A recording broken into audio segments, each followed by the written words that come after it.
سیدنا خالد ابن ولید رضی اللہ تعالیٰ عنہ کو اللہ تعالیٰ نے مشرکین عرب سے اٹھا کے رومن اور پرشین امپائر کے اوپر دے مارا. بڑی ایکسٹرا آرڈنری پرسنالٹی. نبی الاسلام کی اعلان نبوت کے بعد 19 سال تک کافر رہے. اس 19 سالوں میں موت بھی آ سکتی تھی لیکن اللہ نے زندہ رکھا ہے. حتیٰ کہ غزوہ احد کے موقع پر نبی الاسلام کے جو 4 دانت شہید ہوئے ہیں جو بخاری مسلم میں آتا ہے حضرت خالد بن ولید کی وجہ سے ہوئے ہیں. انہوں نے وہ جب درہ چھوڑ دیا تھا عبداللہ ابن جبیر اور باقی ان کے ساتھیوں نے, عبداللہ ابن جبیر نے تو نہیں چھوڑا تھا, چند ساتھیوں نے, تو یہ پیچھے سے آگے حملہ آور ہوئے اور نبی علیہ السلام کی بددعائیں ان کے لیے اس موقع پہ. نبی علیہ السلام کی مبارک زبان سے نکل گیا اللہ ایسی قوم کو کیسے ہدایت دے گا جنہوں نے اپنے نبی کا چہرہ خون سے رنگ دیا. تو سورہ ال عمران میں جہاں پہ صحابہ کرام کو اللہ تعالیٰ نے گرفت کی ہے نا 60 آیات میں کہ غزوہ احد پہ تم نے یہ غلطی کی, پھر اینڈ پہ معاف بھی فرما دیا. پہلی گرفت نبی علیہ السلام پہ آئی ہے لیس لک من الامر شیء. نبی آپ کو تو کوئی اختیار نہیں, اللہ چاہے ان کو ہدایت دے دے. اوئے ہوئے ہوئے ہوئے, اور اسی کو ہدایت بھی مل گئی. اسی پیگن کو اللہ نے اٹھایا ہے. پیگن انگلش میں کہتے ہیں بت پرست. آپ گوگل پہ جا کے لکھیں حضرت خالد بن ولید کا تعارف کہ ایک عرب کا پیگن اللہ نے اٹھا کے اسے رومن اور پرشین امپائر الٹوا دیا. پھر 19 سال تو کفر میں گزرے ان کے, اسلام میں ان کے 19 سال نہیں گزرے سر, بمشکل 10-11 سال. لیکن انہوں نے اپنے 19 سالوں کے بھی سارے گناہ دھلوا دیے. جو کچھ کیا پھر اور جو کچھ اللہ نے ان سے کام لیا.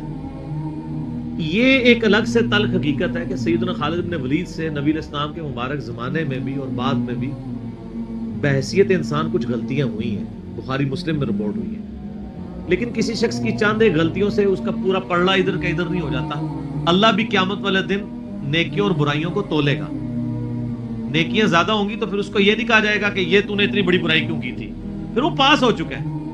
چاہے کسی ایک سوال میں اس کے 0 نمبر بھی آئے ہوئے, پاس ہو چکا تو اس کا تانا بھی نہیں دیا جائے گا, نیور. تو 2-4 واقعات کو لے کے اس طریقے سے کسی بندے پہ چڑھائی کرنا یہ بالکل زیادتی والی بات ہے. سیدنا خالد بن ولید سیف اللہ ہے, اس میں کوئی شک نہیں ہے. صحیح بخاری میں جو یہ حدیث کہتے ہیں نا, یہ حدیث بڑی مشہور ہے. غزوہ موتا کے موقع پر آپ کو پتا ہے نبی علیہ السلام نے رومن امپائر کی طرف اپنا ایک ایلچی روانہ کیا تھا, خط بھیج کے. اس ایلچی کو قتل کر دیا گیا تھا اور اس وقت ایلچی کا قتل اعلان جنگ ہوتا تھا. تو نبی علیہ السلام نے ایک لشکر روانہ کیا زید بن حارثہ کی قیادت میں. نبی علیہ السلام کے منہ والا بیٹا جس کا نام قرآن میں, واحد صحابی جس کا نام قرآن میں زید. لیکن ساتھ ہی آپ نے فرمایا, صحیح بخاری میں الفاظ ہیں کہ اگر زید فوت ہو جائے, مسند احمد میں ڈیٹیل موجود ہے انہی الفاظ کے ساتھ کہ زید فوت ہو جائے تو جعفر کو اپنا امیر بنا لینا. جعفر فوت ہو جائے, شہید ہو جائے تو پھر عبداللہ بن رواحہ کو بنا لینا. اگر وہ بھی شہید ہو جائے پھر تو اپنی مرضی سے کسی کو امیر چن لینا. یہ مسند احمد میں. بخاری میں الفاظ ہے کہ صحابہ کرام کہتے ہیں نبی علیہ السلام مدینہ شریف میں تھے اور آپ علیہ السلام کی آنکھوں سے مسلسل آنسو رواں تھے اور آپ نے کہا کہ میرے زید کو شہید کر دیا.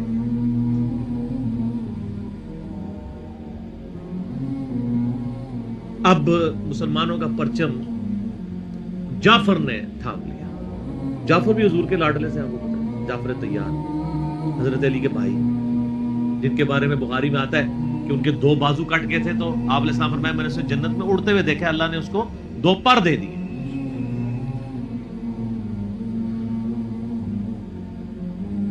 نجاشی کے دربار میں انہوں نے ہی, آپ کو پتا سورہ مریم پڑھی تھی.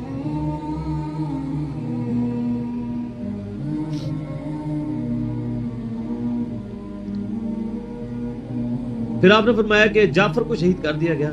اب عبداللہ ابن رواحہ نے پرچم تھام لیا. پھر آپ نے فرمایا اسے بھی شہید کر دیا گیا. پھر آپ نے فرمایا اب اللہ کی تلواروں میں سے ایک تلوار کو مسلمانوں نے اپنا امیر چن لیا اور میں اللہ سے امید کرتا ہوں اللہ تعالیٰ اس کے ہاتھ پہ فتح دے اور فتح ہو بھی گئی. یہ بخاری کی جو حدیث ہے نا, اس کے اوپر امام بخاری نے باب باندھا ہے مناقب خالد ابن ولید. حالانکہ اس میں خالد ابن ولید کا نام نہیں تھا, لیکن اس حدیث کے اوپر باب کیا باندھا؟ خالد ابن ولید, کیونکہ وہ سیف اللہ وہ تھے. سیوف من سیوف اللہ, اللہ کی تلواروں میں سے ایک تلوار کے ہاتھ میں جھنڈا آ گیا, اللہ تعالیٰ فتح دے دے گا, فتح ہو گئی. اس کے 3-4 طریقے بخاری میں, باقی طریق کے اندر نہ خالد ابن ولید کا نام بھی موجود ہے کہ خالد ابن ولید کے ہاتھ میں اب پرچم آ گیا, اللہ نے فتح دے دی. اچھا, اور وہ فتح یہ ہوئی کہ بہت بڑا لشکر سامنے سے آ گیا تھا. حضرت خالد بن ولید اپنے لشکر کو بچا کے واپس لے آئے. ایک غزوہ موتا تھا, اور صحیح بخاری میں آتا ہے کہ 9 تلواریں حضرت خالد کے ہاتھ میں ٹوٹی تھیں اس دن. 9 تلواریں اس جنگ کے اندر. واپس آ گئے. پھر بعد میں خیر وہ ایک رومن امپائر والا پھر یرموک پہ جا کے کنکلوژن ہوئی نا. یہاں پہ بخاری میں الفاظ ایک طریق میں خالد بن ولید ہیں, دوسری میں سیف اللہ, اور امام بخاری نے باب بھی باندھ دیا تو سیف اللہ ثابت ہو گیا. اسی حدیث کا جو طریق مسند احمد میں ہے اس میں الفاظ ہیں اللہ کی تلواروں میں سے ایک تلوار خالد ابن ولید. جامعہ ترمذی میں ایک حدیث صحیح سند کے ساتھ ہے کہ نبی الاسلام کے سامنے سے حضرت خالد ابن ولید گزرے تو آپ نے فرمایا کہ خالد بن ولید کتنا نیک بندہ ہے اللہ کا, اللہ کی تلواروں میں سے ایک تلوار ہے. آپ دیکھیں جس شخص کے لیے نبی الاسلام کی مبارک زبان سے بددعا نکلی, اسی مبارک زبان سے ان کو اللہ کی تلوار کا قرار دے دیا گیا. ذالک فضل اللہ یؤتی من یشاء, یہ اللہ کی بے نیازی ہے. آپ تو کسی ایسے شخص کو معاف بھی نہ کرتے جس کی وجہ سے نبی کے 4 دانت شہید ہوئے. اللہ دیکھیں کیسے کیسے مجرمین کو معاف کر کے کس ایپیکس پہ فائز کر دیتا ہے, بندے نہیں معاف کرتے. اس طریقے سے صحیح بخاری میں حدیث ہے, حضرت عبداللہ ابن عباس کہتے ہیں کہ مجھ سے سیف اللہ خالد ابن ولید نے خود یہ حدیث بیان کی. تو بخاری میں خود سیف اللہ لقب عبداللہ ابن عباس نے, کہ ایک دن حضرت خالد ابن ولید نبی علیہ السلام کی بیوی سیدہ میمونہ جو کہ میری خالہ بھی ہیں حضرت عبداللہ ابن عباس, ان کے ہاں نبی علیہ السلام کے پاس بیٹھے ہوئے تھے. تو انہوں نے بھونی ہوئی دب لا کے رکھی, عربی میں دب کہتے ہیں, دال با دب, اردو میں ہم اسے وہ گو, ویسے گو کا لفظ اپروپریٹ نہیں ہے, سانڈا لفظ ہے اصل میں, چھپکلی سے تھوڑی سی بڑی ہوتی ہے, حلال ہے کیونکہ یہ سبزی خور ہے. ہاں یہ سبزی خور ہے, عربی بڑے شوق سے کھاتے ہیں. گو دب کہتے ہیں. آپ یوٹیوب پہ بھی دب لکھیں نا تو پوری عربیوں کی ویڈیوز کھل جائیں گی. دب لا کے رکھی گئی بھنی ہوئی. تو حضرت خالد بن ولید کہتے ہیں میں بڑے شوق سے کھانا شروع کیا اور حضور مجھے بڑے دیکھ رہے تھے ایسے, وہ اتنے ذوق و شوق سے کھا رہے تھے. تو میں نے کہا یا رسول اللہ آپ بھی؟ تو آپ فرمایا کہ میرے علاقے کی غذا نہیں ہے, میں نہیں کھاتا, یعنی حرام. ان کا یا رسول اللہ کیا حرام ہے؟ آپ فرمایا حرام نہیں ہے, مجھے پسند نہیں ہے. اس سے یہ بھی بات پتہ چلی کہ اگر کسی کو کوئی رزق پسند نہ ہو تو اس میں کوئی گناہ اور عیب والی بات نہیں ہے. یہاں تو کہتے ہیں جس کو کدو پسند نہیں ہے اس کی گردن اتار دو. کہنا نہ قاضی ابو یوسف کی طرف ایک جھوٹا واقعہ مشہور کیا ہوا ہے. وہ اللہ نے یعنی اتنی چیزیں اس لیے بنائی ہیں نا, کسی کو ایک چیز پسند ہوگی کسی کو دوسری, تو اس میں بھی سیف اللہ کے الفاظ ہیں. اس کے علاوہ صحیح مسلم میں ایک حدیث ہے, آپ کو پتا ہے ذوالخویسرہ التمیمی نجدی خبیث جس نے کہا تھا اے محمد اللہ سے ڈر اور انصاف کر. بخاری مسلم دونوں میں آتا ہے. تو آپ فرمایا اگر میں انصاف کرنے والا نہیں تو کون ہے؟ تو وہاں پہ الفاظ ہیں مسلم شریف میں, یہ بخاری میں بھی حدیث ہے, مسلم کے الفاظ ہیں کہ حضرت عمر فاروق رضی اللہ عنہ کا یا رسول اللہ اجازت دیں میں اس منافق کی گردن اڑا دوں. اور وہاں پہ الفاظ ہے پھر سیف اللہ خالد کھڑے ہوئے, وہاں بھی لفظ ہے سیف اللہ. انہوں نے کہا یا رسول اللہ اجازت دیں. آپ فرمایا چھوڑ دو, لوگ کہیں گے اپنے ساتھیوں کو مرواتا ہے, کوئی کلمہ گو تو تھا نا وہ, اس کی نسل سے بھی لوگ پیدا ہوں گے, ان کے خلاف قتال کرنے والے مخلوق کے بہترین لوگ ہوں گے. اور ابو سعید خدری کہتے ہیں کہ وہ حضرت علی کے زمانے میں جب یہ ظاہر ہوئے تو حضرت علی کے ساتھ مل کے ہم نے ان خوارج کے خلاف قتال کیا تھا. تو یہ مسلم میں بھی سیف اللہ کے الفاظ موجود ہیں. باقی حضرت خالد بن ولید رضی اللہ تعالیٰ عنہ کی پرسنالٹی یعنی بڑی ایکسٹرا آرڈنری ہے. آپ دیکھیں کہ آلموسٹ ان کی جو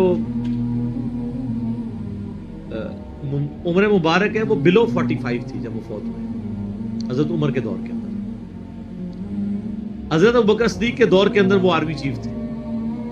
وہ سر عمر سیریز پھر دیکھیں تو آپ کو پتہ چلے, انہوں نے ایک ایک چیز فلمائی ہے. مسلمہ کذاب کے خلاف قتال میں کون لیڈ کر رہا تھا؟ خالد بن ولید. جتنے عرب کے قبائل مرتد ہوئے ہیں ان کے خلاف حضرت خالد بن ولید کو بھیجا.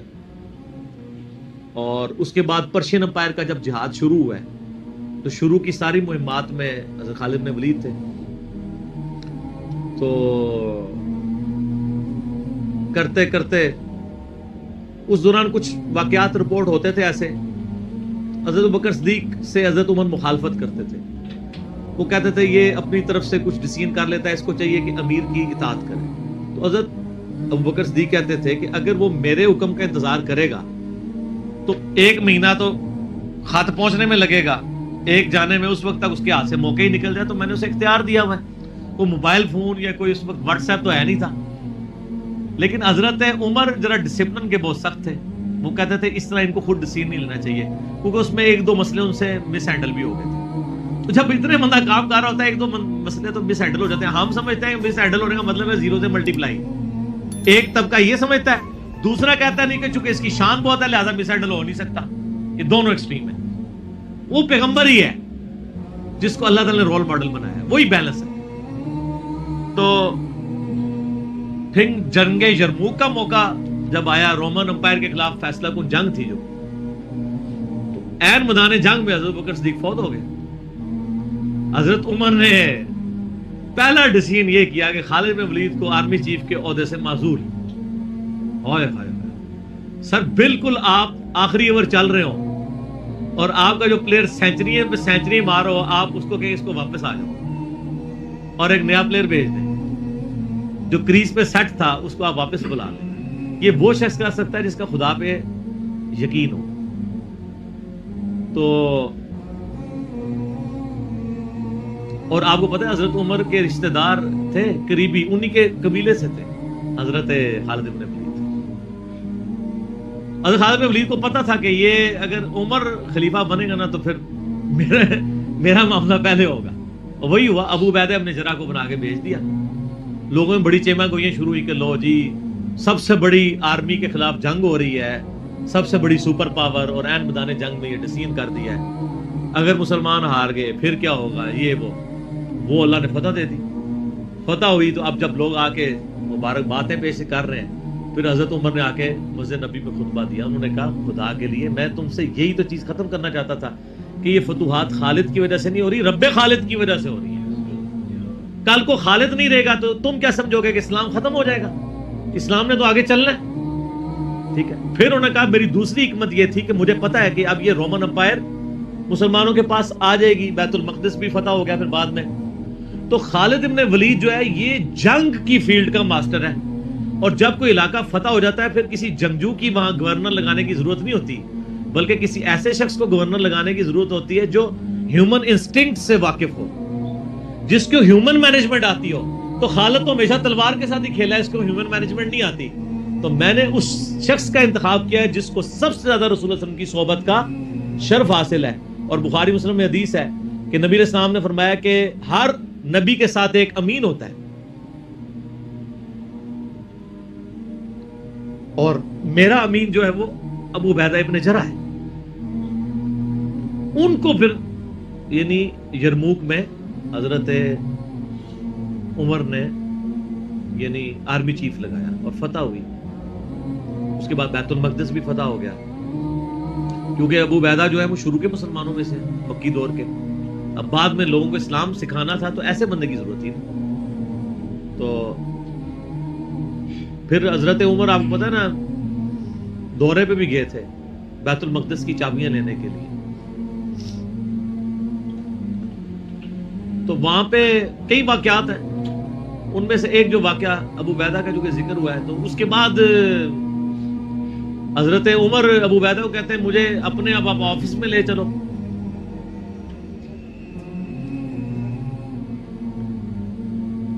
دنیا کی سب سے بڑی سپر پاور فتح کی ہو جس بندے نے, آپ سمجھیں کہ ایک بندے نے امریکہ فتح کیا ہے, کسی جنرل نے, واشنگٹن ڈی سی میں اس کا آفس تو ہونا چاہیے.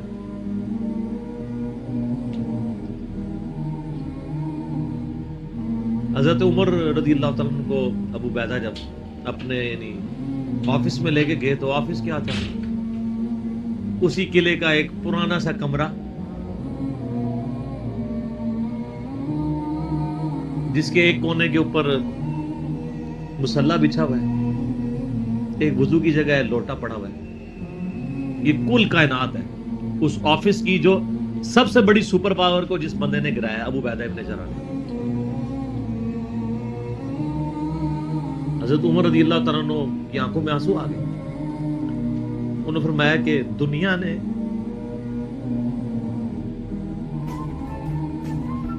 ہر بندے کے اوپر اپنا اثر چھوڑا ہے سوائے ابو عبیدہ ابن جراح کے.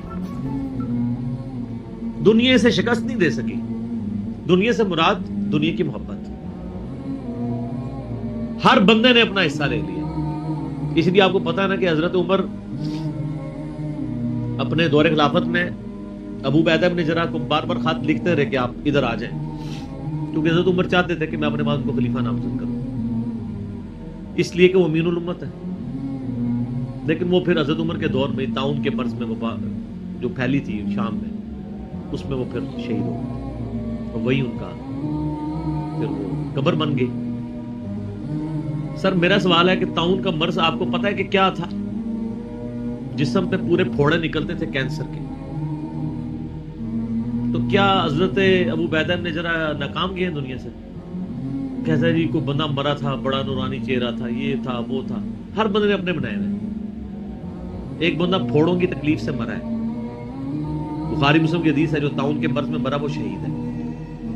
تو وہ مرے تو بستر مرگ پہ ہے لیکن شہید ہے. اور دوسری طرف خالد بن ولید آپ دیکھ لیں، سینکڑوں جنگوں میں حصہ لیا انہوں نے، کسی ایک جنگ میں شکست نہیں کھائی، حتیٰ کہ جو کافروں کی طرف سے بھی غزوہ احد لڑی ہے اس میں بھی ان کو شکست نہیں ہوئی. جسم پہ حضرت خالد بن ولید کہا کرتے تھے میرے جسم کا کوئی حصہ نہیں جس پہ برچھی یا نیزے یا تلوار کا نشان نہ ہو.